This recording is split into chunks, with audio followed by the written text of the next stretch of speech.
I'm Alli. I came out after 20 years of marriage, and I have 3 kids. I'm Melissa, and I have 2 kids, and I came out at 37 after an 11-year marriage. This podcast is about coming out later and the struggles and victories that come with it. When coming out feels like the end of the world, but it's really just the beginning. This is the Lesbian Chronicles.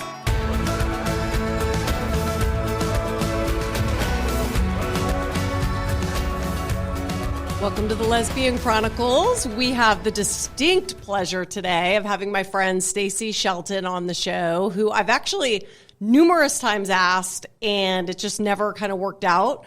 But today worked because Melissa can't be with us today, and Stacy and I happen to work in the same office building, and I grabbed her up and said, will you co-host with me? And she said yes, so welcome to the show. Thank you. I've been excited to join you, so I'm glad this worked out. What's cool is that you kind of like embody what a lot of our listeners, who they are, truly. I mean, you're partnered up, so you're not single, but you were before. And so there's so many things I'm interested in about you. So I think like one thing I'll say is that people have heard us talk about Milena. Milena was my very first friend in our group therapy. As many of you know, she's been on the show.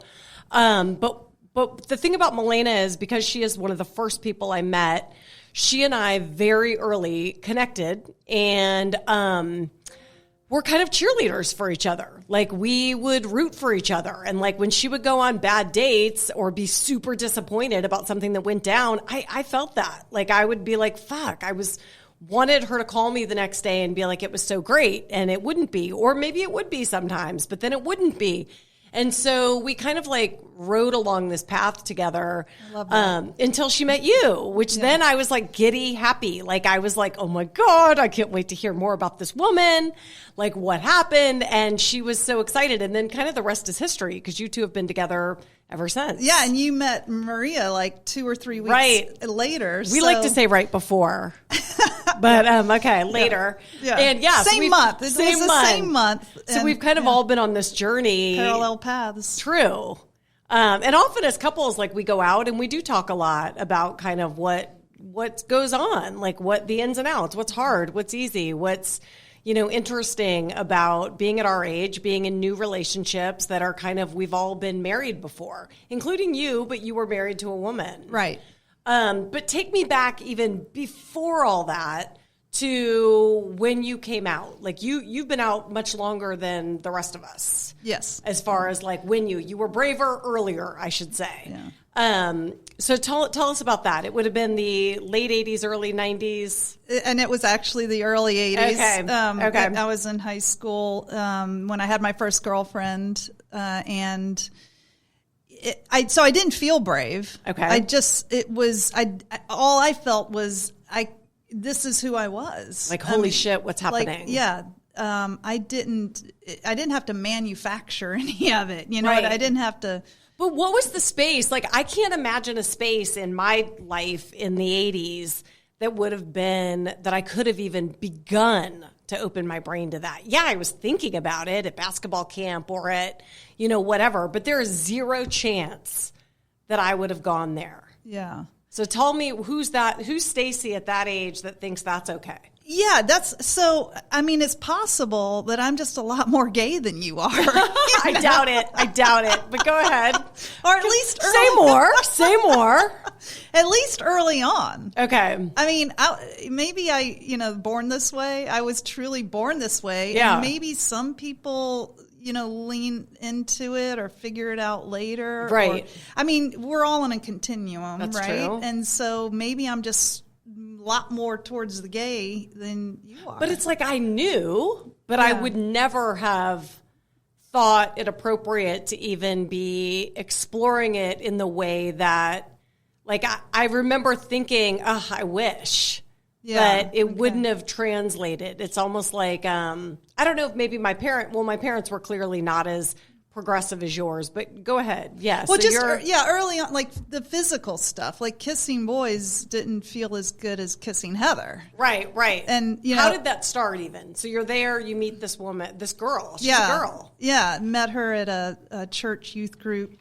retreat at Folly Beach, South Carolina. Okay. And she played basketball for a rival high school. Okay. And I played basketball for mine. And she was just incredible. She was super charismatic. Everybody loved her. And I was excited that she was showing me interest. And it took about maybe a year for it to get physical. Okay. But it just was it like instant fireworks. friendship? Okay. Yeah, instant friendship. We started hanging out. We just loved being with each other. And then, the physical stuff started. And Were you a tomboy? Amazing. Oh, yeah. Okay. And was she? She was more feminine than me, for sure. But do you think she picked up on, she knew she was gay and here's this tomboy, like, was she picking up on that or were you both surprised? She was clearly picking up on it. I think she had more experience. I know she had more experience sexually than I did. Okay. And she picked up on it and did something with it. So go Heather. Yeah. So Heather she's married a man and had a couple of sons, and she passed away about a year ago of cancer. And we reconnected some years later, but she had kind of gone into becoming very conservative and living up twist. I didn't see this coming. Yeah. Yeah, so she took a different path. Was she, when she was in college, like what was she doing? She was playing basketball at Auburn. Gay or straight? Oh, straight. Straight. By then she had already given it up. As far as I know, I was the only female lover she ever had. And that's what she told me when we met up again when we were in our 30s. Wow. Oh my God. Okay. So when you're meeting up again in your 30s, are you like diving into like what happened? Like what?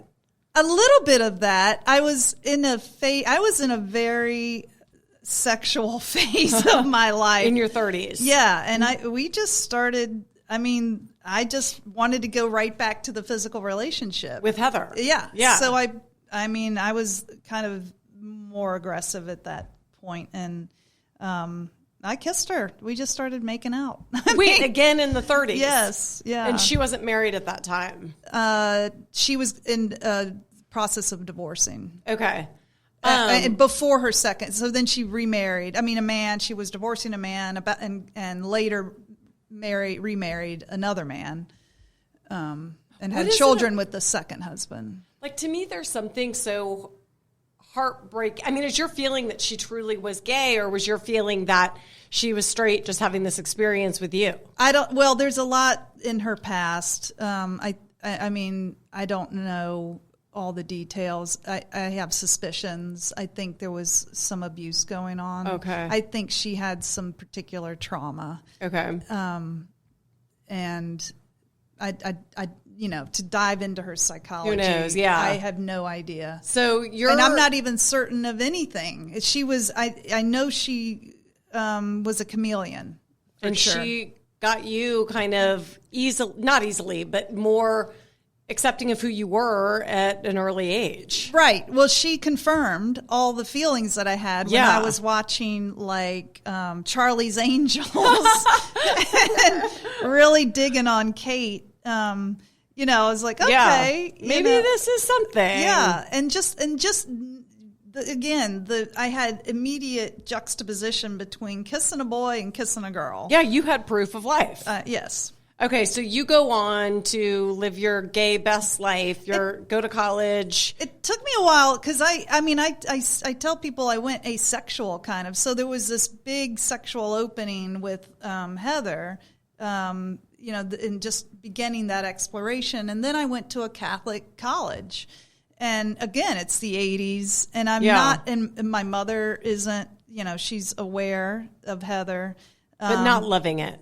Not loving it, okay. Hoping it's a phase that will pass. And my biggest fear in life was disappointing my parents. Yeah, especially your mother. Like, I know you're very close to your mom. Very close. Yeah. And she was my sun and moon, and I did not want her to think less of me. And I was, and at that time, that's kind of how it felt. Like being gay was being less than somehow. Yeah. It took me a while. It wasn't really until, again, in my 30s when I embraced it and was like, I choose to be gay. I want this. This is who I am, and I'm happy about it. Yeah, I want to go on dates openly and have my mom around. Right. And this is the life I want. And she came around, for sure. Around that time, she passed away when I was 36. But before then, she had met my girlfriends, a couple of them, and was, it was becoming okay with her, or she was accepting, I should say. Tell me.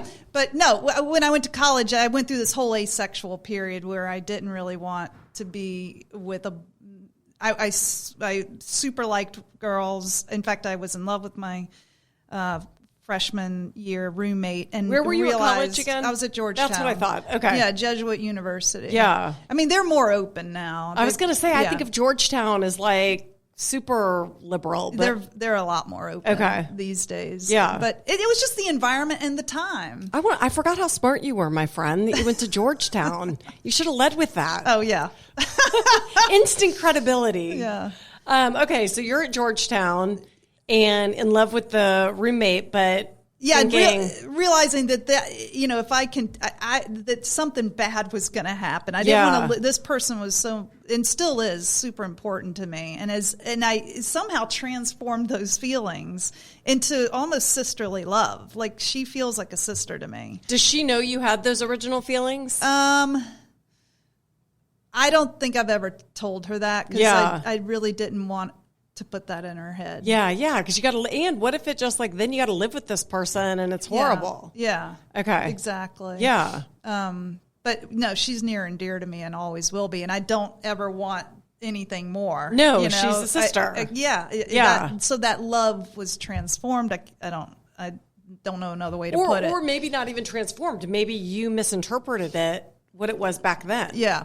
Yeah, possible. Very possible. So anyway, I went through this kind of asexual period. Because you're repressing it. I repressing it completely. And I ended up moving to New York City, and that's where I had my next experience with a woman. And I was an intern at New York Newsday. And there was this crazy editor named Kate. And she just kind of went after me. I love this. Yeah.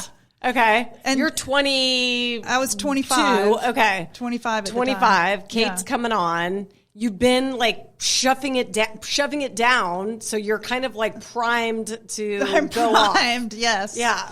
Okay. And she was this beautiful, crazy person that was with men. But, again, like whatever, she saw something she wanted. And I wanted the same thing. Yeah. So it was like this whirlwind.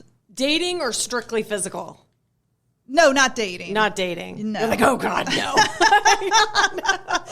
She was probably 10 years older than me. Okay. Yeah. Okay. But anyway, again, another proof of life situation. Yeah. I was like, okay, that woke me back up. Yeah. Okay, I actually do want to have physical relations with somebody. Right. And so that moved me quickly into the dating world, and New York City. In New York City, and I found my first real girlfriend. And then ever. did that? How many times? Did you date a ton before you got married? Before I married Trish, I did. Yeah, I dated. Okay, so you had lots of experiences along the way. I would say. Okay. Yeah. How long were you in New York? Because I would think New York City would be much easier to be gay than back here in Georgia. Yeah. I was there for 6 years, and I moved back to Georgia in 1997. Okay. And then I was in this kind of weird, phase of not wanting to be out at work. Okay. Because I was at the Atlanta Journal-Constitution, but I wasn't certain what the environment was. Right. I didn't see a lot of out gay women. Right. And then, the more I quickly realized, and maybe it wasn't that quickly, because they stuck me out in Gwinnett County when I first started. They were really going to try to straighten you out. Yeah. Yeah. But it took me a minute, and then I realized, okay, there's some gay women, and they haven't been fired. So yeah, I guess I can do this. Yeah. So it was a slow process. Right. But yeah. And then I ended up dating another straight woman there. Jeez. I know. I mean, that was part of my, for whatever, that's not healthy, going after the unattainable. I mean, the sex was great. It's right. Wonderful, exciting romances. Would you consider yourself a catalyst for those women, or do you think those women went right back to their straight lives? I know they did. Yeah. And I wouldn't say, I mean, I'm thinking of one person. I don't think it happened. I'm not a serial. You weren't a serial homewrecker. No. Okay, so because sometimes I think let me just say, this person was not with anyone. So no. I guess I think sometimes too, when I hear those stories, I know women have experiences. They're not necessarily gay, but I'm always like fascinated by the woman that can be with women and then go back to men. Yeah. Like there's something to me that's like, God, what the hell? Like how, but I know that's just because that's not my experience. I can't relate to that. Yeah. Okay, so you go on, fast forward, you get married. The marriage ends up ending, and then how long were you, how old and how long were you single in the dating world? So we divorced in 2014. Okay. And I went to law school up in Vermont. The timing was perfect. It was a great clean break from Atlanta. Right. And from that world. Yeah. I was heartbroken and needed to mend, and it was good to be able to do that in a new space. In a beautiful space. In an amazing, place. And I was up in Vermont for 3 years. I did date up there, a gay woman. Okay. This time she was gay. Yeah. But I knew that wasn't going to be a long time. I thought maybe in the beginning it might be a long-term relationship, but I figured out pretty early it wasn't going to be. She wasn't as stable as I would have liked in a partner. Yeah. Yeah. I mean, again, super charismatic. Like, I love these super charismatic, slightly crazy women. Okay. I mean, that was kind of what would draw you in. Yeah. Okay. Yeah. These bigger than life personalities, you know? Right. It was exciting to me. Okay, so, and she couldn't be tamed enough that this would be a healthy dynamic go long term. No. Okay. No, not someone I would depend on as a life partner. So, anyway, moved back to Atlanta in 2017, and I got on the apps. I waited a while and then got on the apps, and I did some dating before I found Milena. How, would you say you were dating for a couple of years? Yeah. Okay. Oh, yeah. And then we have a lot of listeners that are post 40, post 50 even. What is some after 60? How does it, talk to me about, so you get on the apps, is that the only way? Or were you also telling your friends, I'm single, hey, introduce me? I had very loving, loyal friends that were always on the lookout for me. Yeah. And would put some women in front of me sometimes, kind of thing. And but that didn't work for whatever reason. Right. I just wasn't interested in the women they wanted me to be interested in. I think that's true a lot of times. It can happen. Yeah, or just what your friends think you need is not necessarily what you would pick. Yeah. I mean, friends would love to see their friends get together. I know. I'm the worst at that. I want all my friends to be together with people that I know. That you know. I want to curate the entire collection. Yeah. So it's my dinner can be awesome with these couples that I've hand selected. Yeah. And it simplifies your life, right? It definitely simplifies my life, for sure. Yeah, one dinner party. Yeah. Rather than you bang them all out. Yeah. Yeah. Okay, so you're dating, you're going on the apps, and then are you getting, I can tell you, Milena, your partner, was doing that, but having some frustrating moments of this is what I'm up against. This is depressing. Yeah. Or it'd be here's this diamond in the rough, but then it's for whatever reason, this isn't going to be a good thing for me, or it was hard. Yeah. Do you recall that, or you're a little lighter in that way maybe than Milena and I are?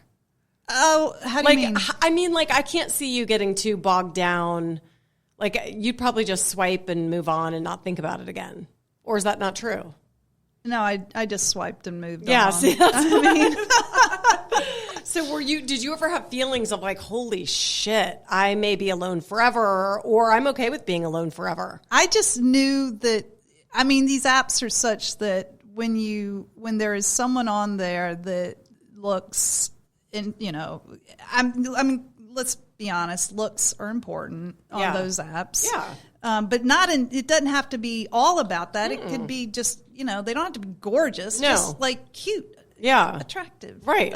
Interesting looking. Right. But then it's everything else that was presented. Okay. Their personality can come through a little bit, or what, intelligence, the way they would write their profile. Right. Just let you know immediately, is this someone I would want to have coffee with? Let's start there. Right. Is this someone I want to have coffee with?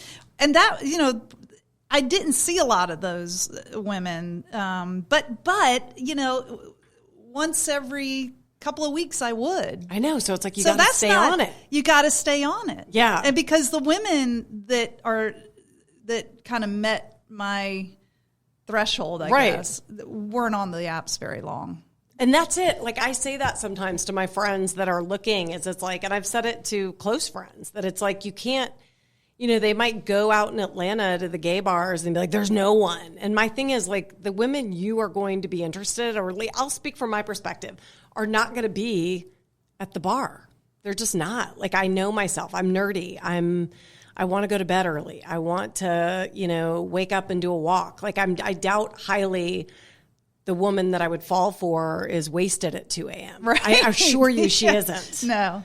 So once in a blue moon, she might go with her friends. Blue moon, I might see her trip up and slur her words, but I don't like that overall. And then I think sometimes, like, as I would look through the apps with Melena, the way people showcase themselves would be that they're like party women, or like they would show themselves in these very party situations. Yeah. And that would be like an instant turnoff to me. Yeah. So it's like, I wonder too, like, how, I think to your point, like, it's everything else. Like, what package are you building to say who you are? Mm-hmm. Is it that you like reading and hiking and these things that maybe I would like, coffee? Yeah. Sort of thing. Are you thoughtful? Are you thoughtful? Yeah. Do you seem like a thoughtful person, that you're, Yeah. A serious adult is what That's a good way to put it. Yeah. A serious adult. Yeah. And not that we're not allowed to not be serious adults for certain periods. I would say right after my divorce with my catalyst, I was not a serious adult. Yeah.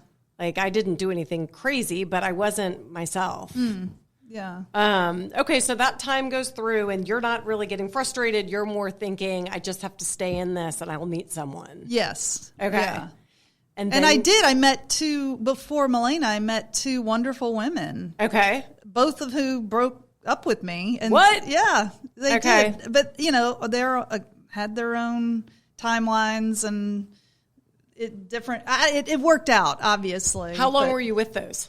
One for about 6 months, and the other for just 2 to 3 months. Okay. And the second one, they both kind of fit my beautiful, crazy profile. Okay, so you were still doing the narrative. I was still doing the recipe. Yeah. So in the meantime, I also was in therapy. Okay. Which I'm so glad about. I know. I love this part. Yeah, because I was continuing to be drawn to these, again, the beautiful crazies, crazy beautifuls. And that aren't really available. They're not available. No. They appear available, but they're not. They're not. Dig deeper. Right. Yeah. Yeah. So I was in therapy, and my therapist really helped walk me through this whole dating process again. Yeah. And say more. She questioned why are you choosing this? We went back into my family history. Okay. And helped me unpack some of that. Tell me like a connection, because I think you and I grew up kind of similar. I mean, my parents are very conservative, but I think, what is it? Like, they were great parents. They were your family history. You have this wonderful sister. Amazing. Yeah. Yeah. To look at your history, you seemingly would present in a very healthy way, and you are overall, but like, why were you picking? Why? What could you attach that to? Yeah, I would have to dig back into those choices. I mean, I wish I could remember, but basically, it had to do with, in part, my relationship with my mother. Yeah. And this was very hard because I put her on a pedestal and think she's, she to me was the most incredible person in any room. Yeah. And I'm not the only person that would say Right. that. Most people who knew my mother would say that. And, but, you know, but she wasn't perfect. No. So early on, she told me I was her soulmate, you know, and that I think I was 6. I mean, that's a burden, you know, and needing to be not perfect, but feeling to live up to this. To live up to those expectations of this incredible woman. But she was, I mean, I'm a mother and I say wild stuff to my kids all the time, but I'm wondering like if that was really just the words, but probably behind the words was just, you're so amazing. I love you so much. Yeah. It's not.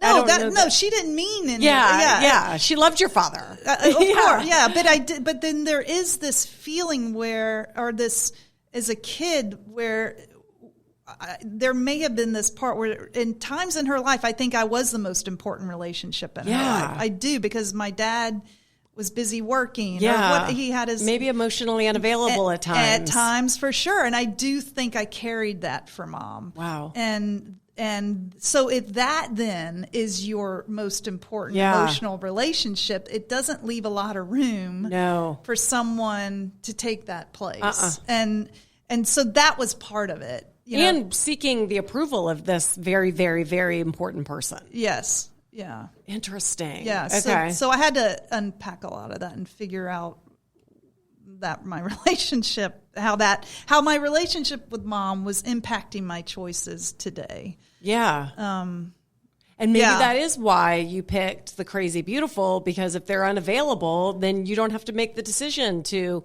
move Mom out of the way. Right. She can continue in her position of power. Right. I didn't.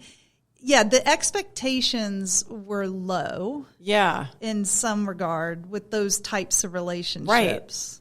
Right. I mean, I didn't have to be fully emotionally available. Oh, that's so interesting. Yeah, it's back on you. Yeah. Yes. Like you don't have to show up this very healthy, mature, emotionally high IQ, emotionally, because they don't require that of you. Right. Yeah, it's about them. It's really, it's really more. Right. It was all. So you can just show up and give a third of what you're capable of. Yeah. Yeah. Would that have been okay for some people forever? Oh, yeah, probably. Yeah. I maybe think, easier. Yeah. Yeah. So that anyway, my therapist, ultimately, when I did get with Milena, started dating Milena and would explain our relationship and talking about her, she would say, okay, this is going to be uncomfortable for you. Yeah. Because you're not used to this. Yeah. This is somebody who's nice and wants good things for you and listening. Yeah. Available. Yeah. Yeah. Wants a full adult relationship. Yeah. And she said, you're going to feel uncomfortable. Why don't you should just let Milena know that this is probably a little uncomfortable, and if you feel me pushing away, please don't worry too much about it. Yeah. And we actually had that conversation, and it worried Milena. She told me later. Yeah. But it freed me. It was like it was released of a pressure valve. It was like opening a pressure valve. Was it like if you dig in, would your therapist have said like maybe you didn't think you were worthy of this kindness, so you put it on her as like something must be wrong with you? Are you so pathetic that you're this good to me? Like what's wrong with you? Or was it like you knew there was something internally wrong with you, Stacy? I think I like to be the chaser. Yeah. I don't feel like, I do. I think I have good self-esteem. I think you definitely do have good self-esteem. I don't think it was that. I wanted to be the chaser. Yeah. Don't just make it this easy. This is a turnoff. Yeah. I want to be, Yeah, exactly. Even though that's mature and healthy, what she's doing, she's saying, this is what I want. Here I am. Exactly. Which to me is like also very cool. Yeah. And I was able to recognize that thanks to kind of the beat I was taking with my therapist. Yeah. I was just taking a beat, and I wasn't making decisions based on my emotional child. Right. I gave my adult time to show up. Would you say now you are evolution of Stacy? Now you are that. Do you still have moments, I guess, where you're kind of like, I'm pulling away. I really don't. You don't. No. It's a process for sure, but I'm committed, you know, in this because she's good for me. And Definitely. I'm good for her. Yes. And we see that. We talk about it a lot. We support each other. Right. You know, incredibly. How old were you when you got with Melena? Okay, I was. Good question. Hang on. If you, you don't have to. Oh, say. I think it was give 50. Me a ring. I was 52. Okay, 52. So Yeah. to me, it's like this is looking back at your history. This is your best yet. I mean, you guys have been together a few years. It's very healthy. We bought a house. We bought a house together. Like, would you say, like, in some ways, it did take you 40, 45 years to get to a great space that you can enjoy this woman? Absolutely. Yeah. Yeah. So it's like, how hopeful for women who listen, or even me or anyone, that it's like, it's never too late really to come. It actually gets better because it's like, you now know who you are. You know, I think about the woman I was in my 30s. If I had met my partner then, it would have been a disaster because I hadn't really gone through my full evolution yet. Yeah. Yeah. And some people maybe get there sooner, but I certainly didn't, obviously. Yeah. And it's fun. And I wouldn't trade any of those relationships along the way. They were the lessons. They were lessons. They opened my mind. There was I learned a lot about myself, about the world, blah, blah. Yeah. I wouldn't trade them. And I'm glad Melena showed up when she did. Right. And that I was ready for her. Yeah. I think that's really good advice for anyone is to like also not just you get into the relationship. And I think we're so quick to, I was at least, even at the beginning of my relationship with Maria, quick to be like, this is never going to work. Like this is wrong or this is never going to work. In the early days, it's like I would get scared or think that it feels different now. And she would often say it's because you weren't fully present in your married life because you were a gay woman living in this straight world. I don't know what the truth is, but I do feel like that it's different now. It's harder and easier. Yeah. I guess, if that makes sense. Yeah. Yeah. You know? It's life. Right. Yeah. And I think you and I both have friends even older than us that are getting divorced or they're, starting over and getting out there. You have a few in particular that I know are out there. Like, talk to me about, do you feel a sense of like hopeful for them? Because it's like there are women, everyone's seeking. Yes. Yeah. It doesn't mean that you have to be with someone. But yeah, I think there are a lot of amazing women, just like in the straight world, right? Yeah. I mean, straight people get divorced all the time or break up or whatever, and they're 50 plus. And yeah, I think it's natural to think the fish in the sea are not as plentiful. Yeah. That's natural, but but that is not true. It's not true. There's still someone for everyone. And sometimes I think it's like a better scenario only from the standpoint of when you have too many people and everybody's looking, it's like this wild goose chase of who knows what's out there versus like at my age now, if I were to go out and like thoughtfully try to meet someone, it's like those people are thoughtful too. Like, I don't know. It's like you've refined the search to quality. That's a good way to look at it for sure. Yeah. You know yourself better. Yeah. Yeah. And if they're looking, they're probably more serious.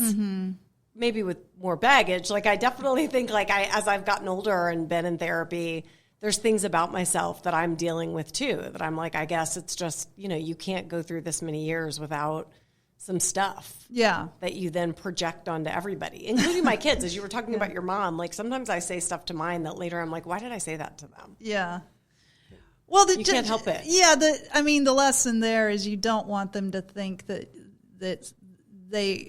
they're your emotional equal or that they are, I don't know how to put that. They're your person. They're your person. Yeah. That's just too much. They need to go find their other people. Yeah, they really do. I always say my parents were very good at, they loved my sister and I very, very much, but they loved each other more than they loved us. Yeah. And it was clear and there was no question who they picked. Yeah. I mean, if it was my mom, they would joke that like, if we had to save someone, we're saving each other. You guys are awesome. We love having you around. We love you. They provided for us brilliantly. Yeah. But there was no question my dad loved my mom more than he loved my sister and I. Yeah. And the same was true for her. Yeah. I don't know whether that's good or bad, but that's what I grew up with. I think that's healthy. Yeah. I tend to agree. Yeah. Well, on that note, thank you so much for coming on. You're welcome. I know this will resonate with lots of our listeners and appreciate you so much. Well, thank you for inviting me. Excellent. Enjoy. Bye-bye. Bye. Want to support the Lesbian Chronicles podcast? Rate us and write a review on Apple Podcast or Spotify. We love listener feedback. If you'd like to share your story, email us at melissaandalli@gmail.com. That's Melissa, MELISA, and Alli, ALLI, @gmail.com. Or follow us on Instagram at Lesbian Chronicles.